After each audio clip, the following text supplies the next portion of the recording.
אנחנו עכשיו פונים אלייך, יפעת ברון, גם אותך הצופים כבר, אני חושב, אלה שעוקבים אחרינו מכירים, ואנחנו רוצים להיות היום פרקטיים איתך, ותקחי אותנו, נניח תתחפשי לרגע למי שהולכת ומתחילה את התהליך של חיפוש עבודה. איך מתחילים לחפש עבודה? איך מתחילים לחפש עבודה, בדיוק. נכון. אז בין אם אני פוטרתי עכשיו ממקום עבודה, או שהחלטתי לשדרג את הקריירה שלי, אני צריכה עכשיו להביא את עצמי למשרה הכי מתאימה לי. וזה בעצם האתגר הראשון.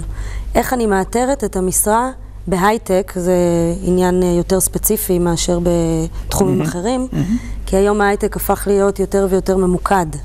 ועל כן, כשאנחנו מחפשים עבודה בהייטק, אנחנו צריכים להתאים את הניסיון הרלוונטי שצברנו אל המשרה המבוקשת. הדבר הנוסף שאנחנו צריכים זה כרטיס ביקור. כרטיס הביקור שלנו הוא קורות החיים. ועל כן צריך גם לדעת לכתוב קורות חיים בצורה נכונה, שתשקף בדיוק את הניסיון שצברנו, שיתאים למשרה. אז אם אמרתי קודם כל למצוא את המשרה שאני מחפשת, אני צריכה להגדיר מה בעצם אני מחפשת. לפי זה אני אכתוב את קורות החיים. יפעת, אז דיברנו על קורות חיים, או בהגדרה מתומצתת יותר כרטיס ביקור, דיברנו גם על המקומות השונים האפשריים. עכשיו מה אני עושה? איך את מחברת בין הדברים האלה? יפה, אז בעצם אני צריכה לפנות למספר מקורות, שאליהם אני אוכל להפנות את קורות החיים. הראשון שבהם יהיו חברים, מכרים קרובים, שאותם אני מכיר ועליהם אני סומך, ואני אשלח אליהם את הקורות חיים בליווי כמה שורות, מה אני מחפשת. לאחר מכן אני אפנה לאינטרנט. באינטרנט יש היום רשתות חברתיות. דרך אגב, רק שאנחנו נבין, שאת אומרת, אני אפנה, את מתכוונת, המועמד יפנה, לא את תפני בשמו. כן, נכון, המחפש. אחר כך אני אפנה לאינטרנט אל הרשתות החברתיות. היום יש מספר רשתות חברתיות שבהם אני שמה את הפרופיל שלי כמחפשת עבודה, ומתארת שם גם מה אני מחפשת. אני רק רוצה להזכיר לכולנו שאנחנו מדברים כל הזמן ומתמקדים בתחום ההייטק, נכון? נכון. או האינטרנט. נכון, כשאת הרשתות החברתיות אנחנו נמשיך ונעמיק בפעם אחרת.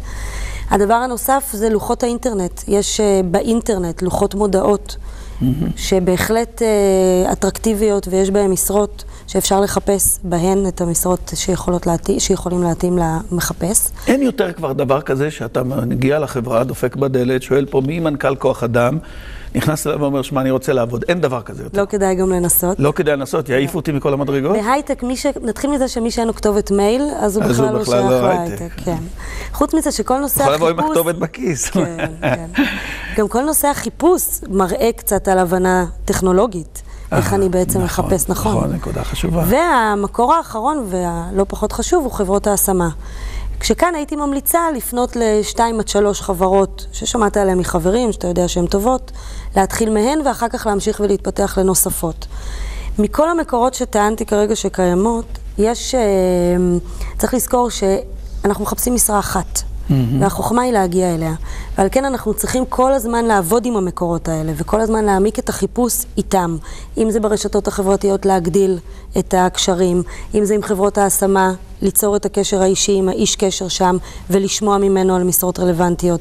אם זה דרך מכרים, אבל חשוב כל הזמן להיות עם היד על הדופק, וכל הזמן להרחיב את החיפוש. תראי, זאת נקודה באמת מאוד חשובה, אבל מצד שני, יותר מדי יד על האופק, אתה כבר גם קצת נהיה נודניק, וגם קצת מקבל תדמית של מישהו שמחפש ואף אחד לא רוצה אותו. איך אני נמנע מלקבל סטיגמה כזאת? הדבר הכי חשוב כאן זה לעקוב. הדבר הראשון שהייתי עושה זה טבלת מעקב. בטבלה הזאת הייתי מציינת לעצמי את התאריך, את מקור הגיוס אליו שלחתי, מה בדיוק הייתה המשרה, ואז הייתי חוזרת ועושה פולו-אפ על זה. אף פעם לא לשלוח פעמיים לאותה המשרה. אף פעם גם לא לשלוח למשרה שאליה אני לא מתאימה יותר מ-85%. צריך להקפיד על זה. אם זיהיתי תיאור משרה באחד המקורות, אבל גם במקור אחר, אני לא אשלח שוב. צריך מאוד לעקוב אחרי הדברים האלה. תודה רבה לך, יפעת, ובאמת אנחנו למדנו די הרבה.